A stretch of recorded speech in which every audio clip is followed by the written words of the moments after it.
natural na summit drink. Dito sa likod may sinasabi silang bathtub area. Ayan. Ito. Careful lang kasi napaka ano. Ay, okay. Ito pala. Ganda.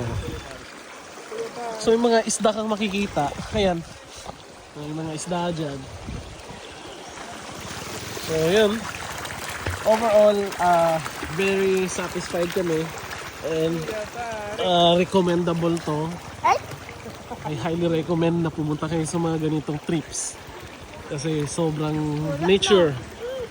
Sobrang ganda. Ma-appreciate nyo yung creation ng ating Panginoon. So, let's go. Let's enjoy first. I think we're gonna eat first kasi naluto na yung mga pagkain natin.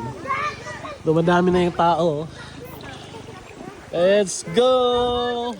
Kung gusto nyo ng ano, parang solo yung area, weekdays kayo pumunta. Kasi pag weekend, parang puno-puno dito. Okay! Let's go!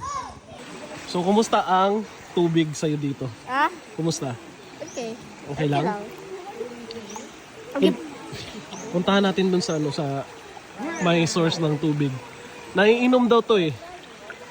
Na-try mo uminom dyan? Shout out po kay Kuya si Rex. Huwag ka mainggit. Quiz Rex. Huwag ka mainggit. Ito, check natin dito. Habang papalapit, sobrang ano, lumalamig. Sa sobrang lamig at linis ng spring na to, ito ay naiinom. Ay, inumana! Inumana! Galing dyan sa spring.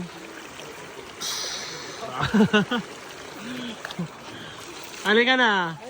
Ba't ka umiyak? Iig na pag inuman ito, shampoo sa baba. Wow. Ay, pero sa ginombo niya.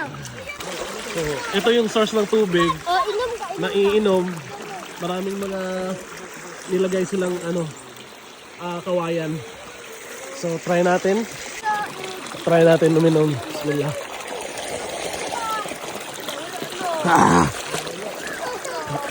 Kumusta? Lamig.